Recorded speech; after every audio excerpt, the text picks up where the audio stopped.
전 세계에서 유례를 찾기 어렵다는 대한민국의 공인인증서 제도. 하지만 처음부터 우리는 내가 그 컴퓨터를 계속 만지해야 되는데 못 만들 때는 경신할 때는 거기에 참 코드가 복잡하잖아요. 불편은 좀 있더라고.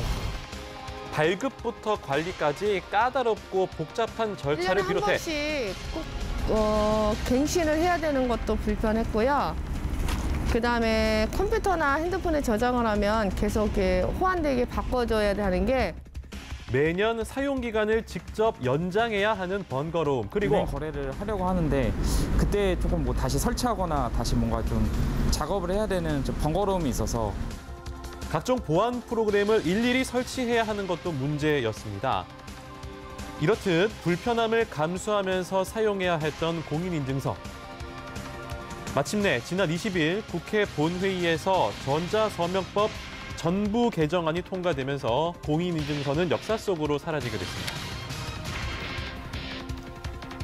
홍채 인식이라든가 지문 인식이라든가 그 개인 정보가 유출되지 않고 그 안전한 방향으로 개선이 됐으면 좋겠습니다.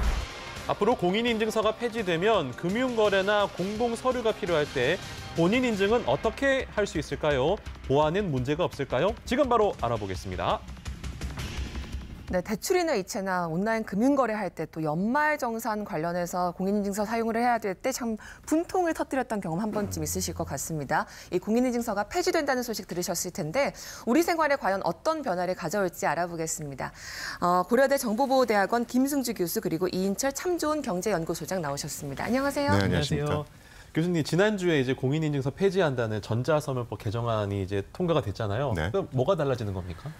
일단 핵심은 네. 시장 경쟁을 촉진시키겠다는 겁니다. 시장 경쟁. 네, 그러니까 공인 인증서는 그냥 네. 쉽게 얘기하면 전자적인 형태의 인감 증명서 이렇게 생각하시면 됩니다. 네. 그래서 공인 인증서를 이용해서 뭐 전자서명이나 이런 것들을 하시면 네. 법적 효력을 갖습니다. 그렇군요. 인감 도장하고 인감 똑같은 마찬가지로. 거죠. 그렇죠. 예. 자, 그런데 우리가 현실 세계를 보면 막도장하고 인감도장을 동시에 쓰잖아요. 어디는 막도장을 쓰고 어디는 그런 인감도장을 경우가 쓰고. 너무 많죠. 그렇죠. 예. 그런데 사이버 공간에서는 예. 유독 공인인증서만 쓰고 있는 겁니다. 네. 즉 사이버 공간에서는 막도장은 안 쓰고 예. 인감도장만 드립다 쓰는 꼴이죠. 예. 네. 그래서 이번 법에서는 개정안에서는 네. 사이버 공간에서도 막도장이나 인감도장이 자유롭게 어떤 거든 쓸 수 있도록 만들자는 겁니다. 네. 그러다 보니까 네. 일단은 우리가 공인인증서의 공인이란 단어가 네. 마치 정부가 관리하는 느낌을 주니까 네. 이게 좀 더 우월한 것 같은 느낌을 주잖아요. 네. 그래서 우리가 직급 떼고 계급장 떼고 얘기하듯이 예. 공인이란 단어를 쓰지 말라는 겁니다. 네. 그래서 어디서 발급한 인증서, 앞으로 이런 식으로 그런 불리게 식으로. 되고요. 아. 네. KBS 발급 인증서, 뭐 고려대 발급 인증서 이런 식이 되겠죠. 그러니까 공인인증서에서 인증서는 살아있고 그렇죠. 공인만 뗀다 맞습니다. 이런 말씀이죠. 폐지 소식이 전해지니까 많은 분들이 참 아유 속이 후련하다. 이거 설치하다가 정말 하루가 다 갔다. 그렇게 많이 반응을 하시더라고요. 참 오랫동안 문제점이 지적이 되었었는데 이게 폐지되게 된 결정적인 계기는 뭘까요? 맞습니다. 몇 개 쓰세요 지금 공인인증서를? 소장님 인증서 하나밖에 못 써요. 아니요, 저는 다 쓰는데요. 무료면은 2개. 증권하시기 때문에 2개를 써야 할 거요? 예? 2개. 증권. 관리하는 데가 다릅니다. 그래 예, 2개 쓴다. 무료이기 때문에. 이게 사실은 공인인증서가 도입된 건 1999년이에요. 그동안 불편하다 시청자 여러분들이 말씀하셨던 것처럼 야 이거는 해외 직구할 때도 못 써. 네. 그렇죠? 안 되지. 예. 그리고 이제 매년 갱신해야 돼. 여기에다가 부가적으로 보안 프로그램을 깔면 이게 충돌이 나요. PC 성능이 저하가 돼요. 그게 문제죠. 여기에다가 은행 증권 이게 또 따로 써야 돼. 만일 범용을 쓰게 되면 돈을 내야 합니다. 4,400원. 그렇습니다. 예. 그게 1년마다니까 돈이 만만치가 않아요. 네. 기업의 경우에는 11만 원입니다. 부가세. 그렇게 비싸요? 그렇습니다. 자, 그런데 이제 결정적으로 이제 폐지 논란이 일었던 게 2014년 별의 손 그대라는 이 빅히트한 이 한류 드라마 때문이에요. 네. 왜요? 한류 드라마 속에 네. 나왔던 전지현 씨가 입었었던 천송이 코트. 네. 이거를 동남아에서 구입하고 싶은데 네. 한국의 홈쇼핑몰에 이제 접근은 돼요. 장바구니에 담았어요. 네. 최종 결제가 안 돼요. 외국인들이 예. 못 샀. 거기다가 이제 뭐라고 나오느냐. 네. 액티브엑스 보안 프로그램을 먼저 깔아라. 그 액티브엑스. 액티브엑스. 그리고 난 다음에 다시 공인인증서를 인증하는 작업이 어려웠던 거예요. 네. 이게 이제 발단이 돼서 당시에 이제 그의 이제 공인인증서 의무 사용은 좀 폐기합시다. 네. 라고 했지만 그럼에도 불구하고 정부와 공공기관이 변하지 않은 거예요. 예. 그러다 보니까 소비자 입장에서 굉장히 불편함이 계속되어 왔는데 2017년 문재인 대통령이 이제 공인인증서 폐지를 공약으로 내세우면서 입법이 급물살을 탔고 네. 그리고 이제 지난 20대 국회 본회의에서 공인인증서 지위를 폐지하는 전자서명법 개정안이 통과를 했기 때문에 예. 말씀하신 것처럼 역사의 형태로 사라지긴 하지만 예. 공인이라는 계급장을 떼고 사설 이제 인증기관들과 이제 무한 경쟁 시대에 돌입한 겁니다. 제가 얼마 전에 증권 한다고 인증서 새로 발급 받았거든요. 그러면은 공인인증서 폐지된다고 하셨잖아요. 이거 못 쓰는 건가요, 앞으로? 결론부터 말하면 예. 소비자의 선택에 달려 있습니다. 선택할 수 있어요? 그렇습니다. 일단은 공인인증서 폐지에 관련된 이제 이 효력은 법 효력은 6개월 뒤에요. 그러니까 이제 11월 이후에는 네. 소비자가 갱신을 하고 싶다. 네. 갱신 시점에 따라 소비자 선택권에 따라 달라집니다. 네. 그런데 연말부터 이제 공인인증서가 이제 공인을 빼고 민간 업체들과 경쟁을 하게 되니까 예. 지금 가장 많이 사용하고 있는 게 뭐냐? 은행권에서 발급하고 있는 그리고 이제 금융결제원이 관리하고 있는 네. 이 공인인증서예요. 네네. 재빠르게 개선하겠다 이런 발표를 했어요. 자, 그러면 그걸 좀 보게 되면 네. 지금 연간 공인인증서 다운로드 건수가 4천만 건이 넘습니다. 4천만 건. 예. 예. 한 4,400만 건 정도로 되는데 네. 전체 인증 시장의 80%를 장악을 하고 있어요. 그러니까. 예. 자, 그러다 보니까 앞으로는 이제 금융결제원이 앞서서 먼저 이제 선제적으로 결제를 좀 바꿔보겠다, 간편하게 좀 바꿔보겠다라는 건데, 그럼 들여다보게 되면 네. 일단 수성에 나서다 보니까 가장 불편한 게 뭐냐? 유효기간이었어요. 1년이잖아요, 지금. 그렇습니다. 현행 1년인데 3년으로 해보겠다. 그리고 어르신들은 갱신하는 거 굉장히 불편해합니다. 그거 복잡해요. 자녀들 와서 해주게 해요. 예. 그러다 보니까 그 자동갱신으로 가보겠다. 네. 그리고 그리고 고지만 하고 자동으로. 맞습니다. 그리고 난 다음에 또 하나가 이 비밀번호예요. 특수문자 써야 돼요. 너무 많이 까먹어요. 그렇습니다. 문자, 숫자, 특수문자 써야 네. 되는데 이게 10개 네. 이상이에요. 너무 네. 어려워. 그러다 보니까 이거를 지금 민간과 똑같이 6자리거나 아니면 지문인식, 홍채인식, 생체인식을 좀 사용해 보겠다라는 거고 네. 특히나 이제 또 하나의 단점이 뭐였느냐. 이게 지금 저장 장치를 갖고 다니거나 하드웨어하게 되면 굉장히 호환이 안 됩니다. 보안도 불안하고요. 그렇죠. 그러다 보니까 금융결제원의 클라우드 서비스를 이용해서 이걸 저장하게 되면 수시로 장소가 바뀌어도 쓸 수 있거든요. 네. 자, 이런 부분에 나서고 있기 때문에 저 개인적으로는 네. 아마 연령대가 20, 30대 젊으신 분들은 빠르게 다양한 혜택이고 간편함이 있는 민간 쪽으로 옮겨가겠지만 네. 연령층이 지긋하신 분들은 야, 예. 구태여 3년 연장해 준다는데 예. 내가 안 해도 된다며. 어허. 그럼 난 고소할 가능성도 있어요. 금융결제원이 소비자를 잃지 않기 위해서 이제 사력을 다하고 있는 거군요. 맞습니다. 네, 어쨌든 그분들을 사로잡을 만한 기술을 누가 내놓느냐도 참 관전 포인트일 것 같습니다. 자, 인증 서비스 업계에 큰 변화가 예상되면서 다양한 인증 기술들도 주목받고 있는데요. 어떤 기술들이 나오고 있는지 화면으로 만나보시죠. 네, 화면으로 영상 준비했습니다. 자, 공인인증서의 폐지로 주목받게 된 다양한 인증 기술들 어떤 것들이 있을까요? 먼저 복잡한 비밀번호 대신 지문이나 홍채 인식처럼 간편하고 보안성이 높은 수단이 떠오르고 있습니다. 네. 게다가 클라우드에 인증서를 보관해서 특히 개인정보 중요한 유출우려도 줄어들고 있습니다. 클라우드의 보안 장비에 인증서를 보관함으로써 인증서 유출이라든가 이런 보안 사고 염려 없이 이용할 수 있는 환경도 구축을 할 예정입니다. 지난 1월엔 국내 연구진이 인체를 이용해 보안성을 높인 인증 기술을 개발했습니다. 손바닥에 전기나 진동 신호를 주면 뼈와 근육, 혈관 등 인체 내부를 지나면서 신호가 변형되는데요. 사람마다 인체 구조가 모두 다르기 때문에 신호 구별이 가능한 겁니다. 이 기기를 소형화해서 금융거래 등의 인증 수단으로 이용 가능한데요. 보안성이 매우 높고 또 신체의 다양한 부분을 이용할 수 있기 때문에 그 적용 범위가 매우 확장된다고 할 수 있겠습니다. 여기서 끝이 아닙니다. 암호를 잊어버려도 목소리만으로 결제가 가능한 음성 인식 방식도 등장했습니다. 이야. 내 목소리로 결제. 참 신기하죠? 너무 신기하네요. 사람마다 목소리의 높낮이와 울림 등이 달라서 구분이 가능한데요. 별도의 인증 수단 없이 목소리만으로 결제가 가능하다는 장점이 있습니다. 다양하게 발전하고 있는 인증 기술들, 앞으로 우리 생활에 어떤 식으로 쓰이게 될까요? 근데 사실 그 쇼핑을 좀 많이 하시는 분들은 이미 이제 민간에서 하고 있는 인증 서비스 저도 그렇고 이용하고 있거든요. 민간에 어떤 서비스들이 있습니까, 소장님? 지금 민간 업체 한 30여 개 업체가 이 시장을 놓고 지금 경쟁을 벌이고 있거든요. 30개 업체 넘게. 근데 아까 화면에서 네. 목소리를 인증했잖아요. 옆에서 녹음했다가 틀면 어떡하죠? 그거 저한테 물어보세요. 이렇게 지금 대표적으로 보면 민간 업체들이 아직은 좀 보안과 관련해서는 평가를 받지 않았지만 그러나 이제 빅3 대표적으로 민간 빅3를 좀 보게 되면 우리가 지금 쓰고 있어요, 사실은. 뭐가 있습니까? 카카오뱅크를 쓰고 있다면, 카카오페이를 쓰고 있다면 아마 페이 인증. 메신저. 그렇습니다. 그리고 이제 통신사가 운영하고 있는 패스.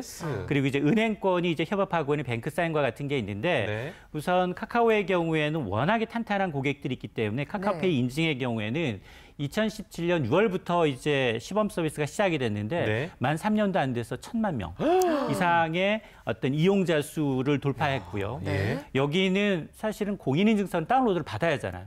근데 카카오페이 인증은 다운로드 받을 필요가 없어요. 그렇죠. 그렇습니다. 이건 왜냐하면 카카오톡으로 인증이 가능하거든요. 그러다 보니까 미변조가 불가능한 이 블록체인 기술까지 이제 이 겸업하다 보니까 여기가 좀 급성장하고 있고 카카오페이. 또 하나가 이제 통신 3사도 워낙에 고객층이 탄탄하다 보니까 여기도 이용자가 만만치가 않습니다.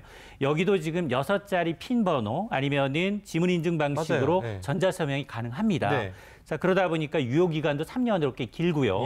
여기도 지금 5월 기준 이용자 수가 2,800만 명을 이제 넘어설 정도로 이제 좋은데 마지막으로 이제 은행권이 다소 이제 보수적이에요. 그 은행권은 지금 한 번만 발급하면 여러 은행에서 동시에 다 사용이 가능하지만 가입자 수가 30만 명이요. 이건 아직까지는 정부나 공공기관이 많이 쓰고 있는 이제 공인인증서를 많이 쓰고 있기 때문에 근데 이 시장은 혼자 이제 이 시장을 키우는 게 아니라 IT 기업 이런 인증 수단을 갖고 있는 IT 기업과 금융권 이렇게 협업하는 체제가 돼서 새로운 이제 사설 기업들이 많이 나올 것으로 보입니다. 네, 그 부분은 좀 교수님께 여쭤볼게요. 이런 서비스를 뒷받침할 만한 기술들은 어떤 것들이 지금 발견되고 발달되고 있습니까?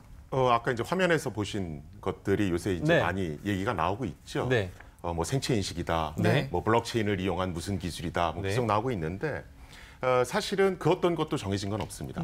그런데 이 인증 시장이라고 하는 것이 맞춤형 광고 시장과 직결되거든요. 그러니까 통신사라든가 거대 기업들이 여기 다 뛰어드는 겁니다. 그 시장을 장악하려고요. 그러다 보니까 이제 사실은 과대 광고도 많이 나오고 있는 것도 사실입니다. 그래서 뭐 블록체인을 이용해서 뭐 모바일 신분증을 만든다든가 아니면 생체 인식을 통해서 뭘 한다든가 이런 어떤 여러 기술들은 아직 공식적으로 정해진 건 없고 그냥 그 해당 업체들의 어떤 희망 사항 정도라고 받아들이시면 됩니다.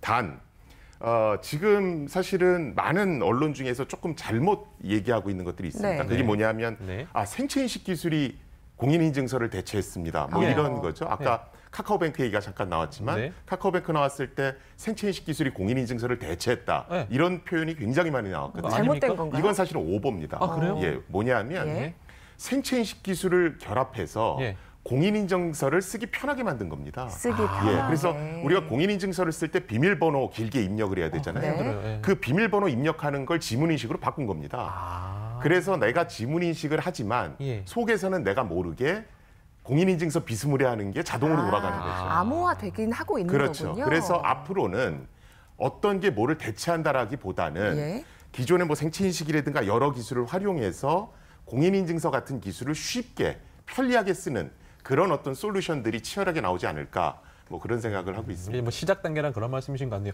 소장님, 이게 이제 시장이 어느 정도 규모인지 우리가 파악을 하고 있고 앞으로 성장할 일만 남았는데 우리 경제에 어떤 영향을 미칠까요? 맞습니다. 이게 사실은 미래 먹거리로 사실 블록체인 기술의 이제 다양한 정도. 지금 블록체인 하면 우리는 기껏해 암호화폐 시장 정도를 생각을 하고 있는데 이게 사실은 보안과 관련이 있거든요.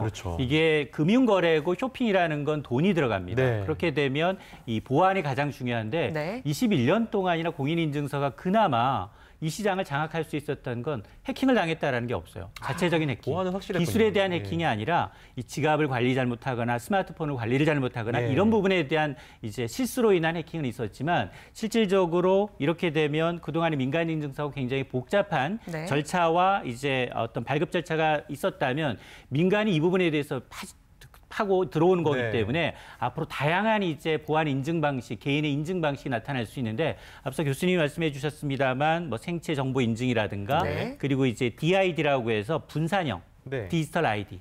내 아이디를 이제 곳곳에 거래하는 곳곳마다 저장, 분산 저장할 수 있는 장치와 같은 이런 블록체인 방식의 어떤 보안 인증 수단이 계속 나올 것으로 보이는데 네. 지금 보면 이제 한 600억 원대 내지는 한 연간 700억 원대로 시장이 형성이 되고 있지만 시장이요? 네, 이 시장이 형성이 되고 있지만 IT 기업들과 이제 금융사들, 공공기업이 많이 하나 이 시장을 또 작정하고 예. 국내뿐만이 아니거든요. 이 공인인증 그렇죠. 시장은 전 세계로. 해외까지 이제 나갈 수 있는 부분이기 때문에 아마 이 의무기관 계속해서 소비자의 편리성 그리고 네. 보안성이 강화되는 쪽으로 갈 것으로 보입니다. 네, 예. 이제 춘추 전국 시대가 열리게 되면 우려되는 점도 있을 것 같은데 어떤 점이 있을까요? 그게 제가 그 질문을 정말 많이 받았는데 예. 교수님 옛날에는 공인인증서 하나만 들고 다니면 모든 사이트에서 다 됐는데 네. 여러 수단을 허용하면 A 사이트에서는 A라는 거 요구하고 또 다른 사이트 가면 B라는 거 요구하고 그럴 수도 있겠네요. 이러면 너무 복잡하지 않습니까? 더 복잡해질 수 있습니다. 그런데 이번 개정안의 목적은 시장 경쟁을 촉진시키겠다는 겁니다. 네. 그런데 여러 개 쓰는 게 불편하다고 그래서 예. 정부 보고 하나만 정해주세요 이러면 다시 공인인증, 제2의 공인인증서 시대로 또 가자는 얘기거든요. 네, 네. 그래서 과도기에 여러 개가 경쟁해서 시장에서 선택받는 그 기간을 좀 기다려줘야 될 것 같습니다. 알겠습니다. 어쨌든 민간 인증서 시대가 도래하는 것 같은데 시스템적으로 분명히 아직까지 뭐 미흡한 부분이 있을 텐데 어떤 부분을 좀 보완을 해야 될까요? 당연히 여러 개가 튀어나오면 예. 그중에는 부실한 것도 있을 겁니다. 부실한 것. 그래서 법안에서는 평가 기관과 평가 기준을 만들도록 해서 네. 어느 정도 수준 이상 되는 것들만 이제 시장에서 유통되도록 제도적 장치를 마련해 놨습니다. 네, 알겠습니다. 소장님께 좀 여쭤볼게요. 이제 6개월 뒤면 사실 공인인증서가 폐지된다는 건데 당장 올해 연말 정산에 이게 적용이 될 수 있을까요? 사실은 물리적으로는 시간상 좀 쉽지는 않습니다. 예. 국세청이 어떤 선택을 하느냐. 지금은 공인인증서를 고집하고 있지만 민간 사설에 편리한 것으로 이동을 한다면 불가능한 일은 아니지만 네. 그러나 이제 2,700만 근로자가 연말정산 사실상 서비스는 11월이 아니라 10월부터 시작이 된다고 봐야 되거든요. 네. 왜냐하면 미리 보기 서비스를 합니다. 네. 자, 그러다 보니까 미리 보기 서비스를 할 경우에는 사전에 대비를 해야 되고 그리고 가장 중요한 게 국세청은 세금이 왔다 갔다 하는 문제이기 때문에 네. 보안이 어느 정도 이제 확인된 업체, 인증 검증된 업체를 좀 선택할 가능성이 높기 때문에 이 선택 기준은 보안과 편리성으로 인해서 굉장히 이제 신중하게 올해는 좀 어렵겠지만 내년 정도 가서는 이제 바꿔서 민간 인증이 다시 파고 들어올 가능성은 높습니다. 아무튼 이제 그 여러 가지 인증서들을 쓸 수 있는 시대가 열렸기 때문에 선택은 소비자의 몫이겠고 그렇죠? 보안이 안 된 업체들은 뭐 자연적으로 도태될 테고 앞으로 어떤 현명한 시장이 또 형성되기를 저희가 한번 기대해 보도록 하겠습니다. 오늘 두 분 말씀 여기까지 듣겠습니다. 고맙습니다. 네, 감사합니다.